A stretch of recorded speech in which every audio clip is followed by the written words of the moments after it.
Olá, seja bem-vindo. Nesse vídeo, nós começamos a trabalhar com a metodologia de Box-Jenkins. Essa metodologia envolve 4 etapas e tem como objetivo final obter um modelo adequado aos dados, mas o mais parcimonioso possível. Lembrando que nós estamos tratando de séries de tempo estacionárias e séries de tempo univariadas. Ou seja, elas são tanto univariadas quanto estacionárias. Então, é isso que nós vamos ver aqui. O primeiro passo envolve identificar o modelo. Nós fazemos isso analisando visualmente o gráfico da função, o gráfico da função de autocorrelação e a função de autocorrelação parcial.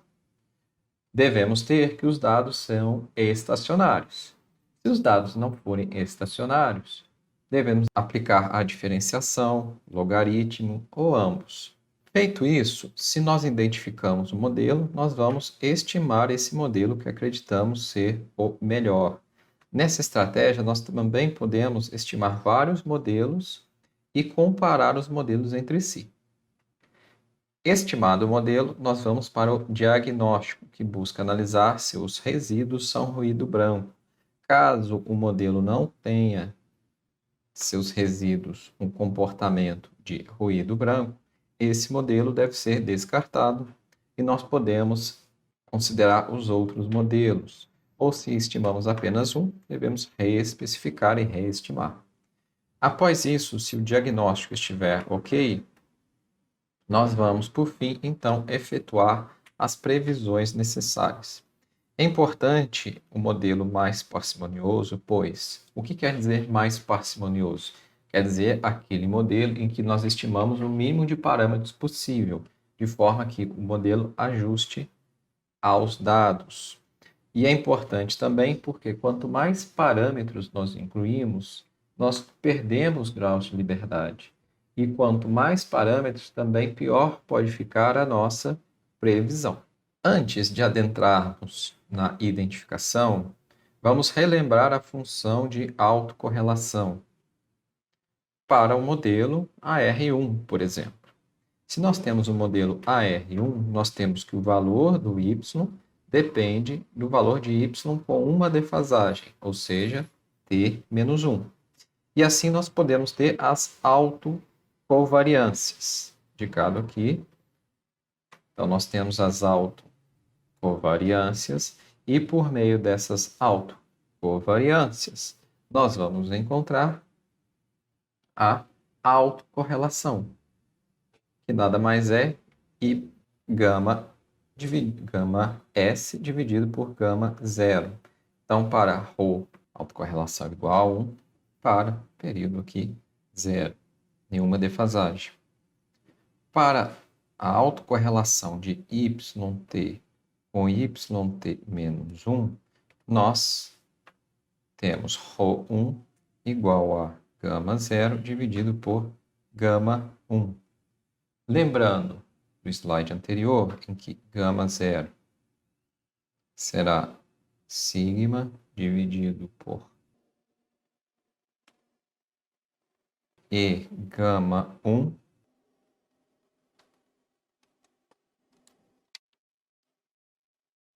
Se gama 1 no lugar do S, nós temos a defasagem, como é gama 1, nós estamos analisando uma defasagem, aqui é 1. Então veja que ao dividirmos gama 0 por gama 1, ficaremos apenas com esse coeficiente. Assim, para encontrarmos ρ2, a autocorrelação, entre yt e yt menos 2, gama 0 sobre gama 2. Novamente, o que muda é apenas o A1, que agora vai ser elevado a 2.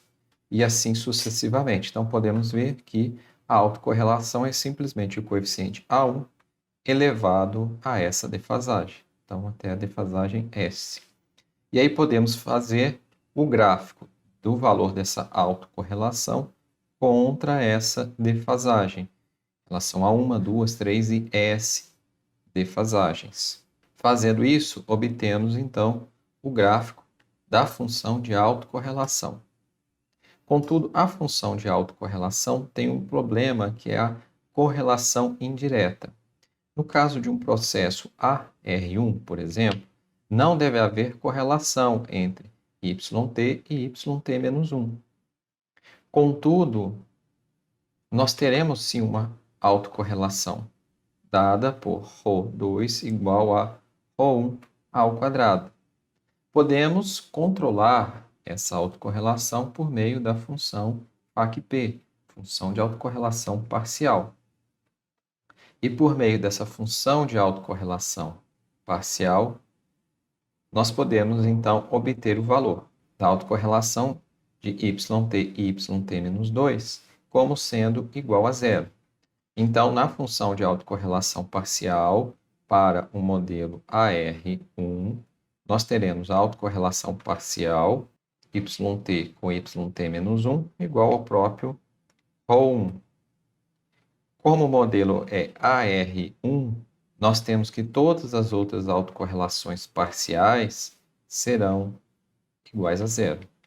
E isso é importante porque nos permitirá identificar o modelo, irá nos auxiliar esse conceito. Então, nós temos que, como nós vimos no slide anterior, uma função AR, nós vamos ter que a FAC irá ter uma correlação. Nós teremos uma autocorrelação entre YT e YT-1, menos 2, menos 3. Mas essa autocorrelação é igual ao quadrado da autocorrelação em relação a YT-1.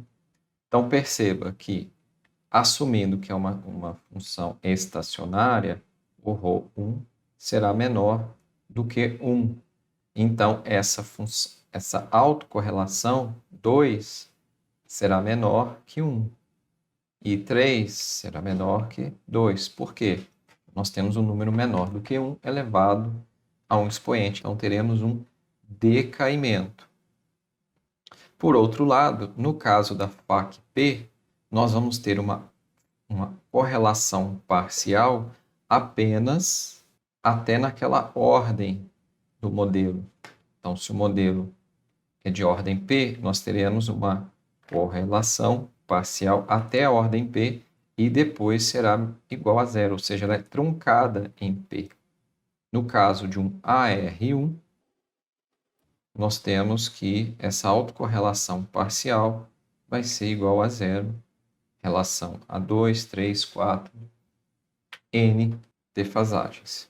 Para o modelo MA, nós temos o contrário do modelo AR. Nós temos que ele é truncado na defasagem Q, enquanto a FACP irá decair. Enquanto no modelo ARMA, nós temos um decaimento da FAC e da FACP quando a defasagem considerada é maior do que aquela da ordem do processo dos dados. Contudo, identificar o modelo ARMA é um pouco mais complexo do que o modelo AR e o modelo MA. Nós iremos ver mais adiante algumas estratégias para essa identificação. Nessa tabela, nós temos as propriedades da função de autocorrelação e da função de autocorrelação parcial, dependendo do modelo e do coeficiente do modelo, por exemplo. Nós temos que, se nosso processo for um ruído branco, a autocorrelação e a autocorrelação parcial, independente da defasagem, será igual a zero. Aqui, para a função de autocorrelação, S diferente de zero. Porque S igual a zero, nós temos que ou zero é igual a 1, porque é a variável em relação a ela mesma naquele período.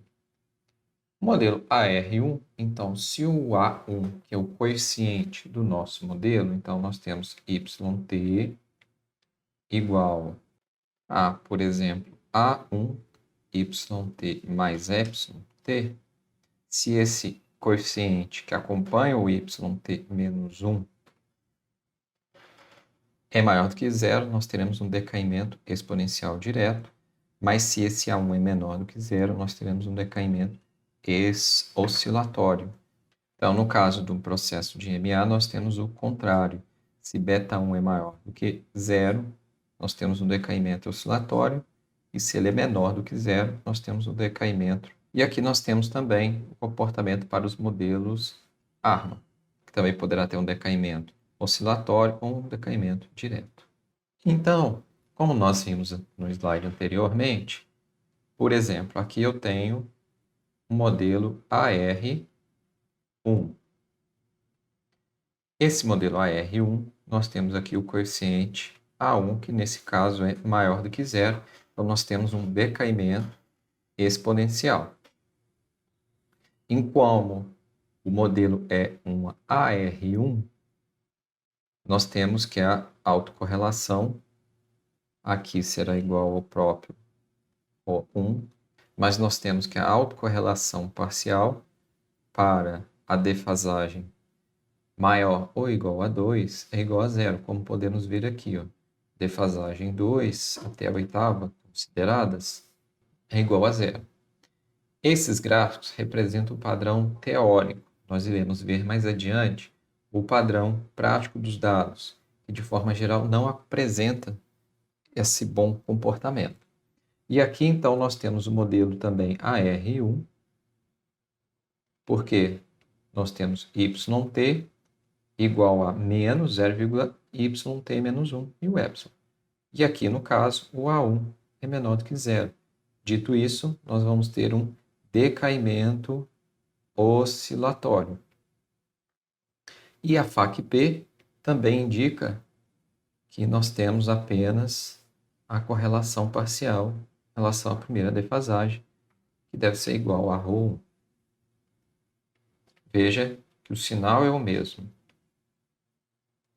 dessa função de autocorrelação parcial e o restante é igual a zero. Para o modelo MA, de média móvel, no caso de uma defasagem, por quê? Porque aqui yt é igual a epsilon menos 0,7 epsilon t menos 1, ou seja, uma defasagem. Nesse caso, nós vemos que o ρ1 é diferente de zero e todas as outras autocorrelações são iguais a zero. Enquanto que na FACP nós temos exatamente o contrário. Nós temos aqui um decaimento direto após essa primeira defasagem. Após a primeira defasagem, nós vemos um decaimento. Já no segundo conjunto de gráficos, nós temos yt menos 1 e t menos 2. Então, nós temos o modelo AR, autorregressivo, mas como y entra como duas defasagens, AR2. Vemos aqui que o primeiro valor, o A1, é positivo, enquanto o segundo é negativo. E aí nós vemos o decaimento dessa função de forma oscilatória. E na função de autocorrelação parcial, nós temos valores diferentes de zero somente para a primeira e segunda defasagem. Após a terceira, é igual a zero. Ou seja, nós temos aqui ó, uma, duas defasagens. Então, por isso que aqui é diferente de zero somente para a primeira e a segunda.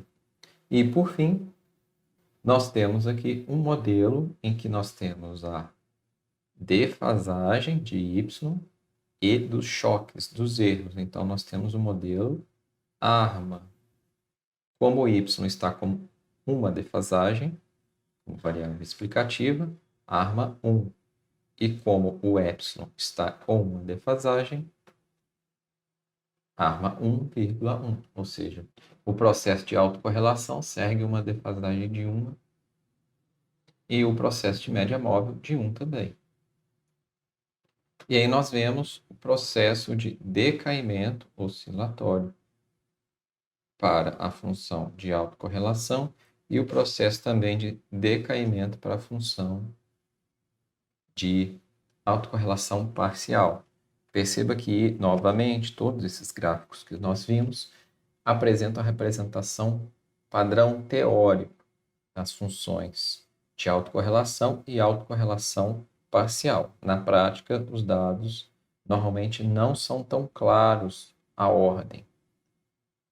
E, novamente, veja que o padrão do modelo ARMA é um pouco mais complexo de determinar qual é a ordem do modelo. No próximo vídeo, nós iremos continuar trabalhando com esses padrões, mas iremos utilizar dados simulados, ou seja, as funções de FAC e FAC-P não terão um comportamento tão bem comportado quanto a essas figuras que seguem o padrão teórico. Espero que você tenha gostado. Até a próxima.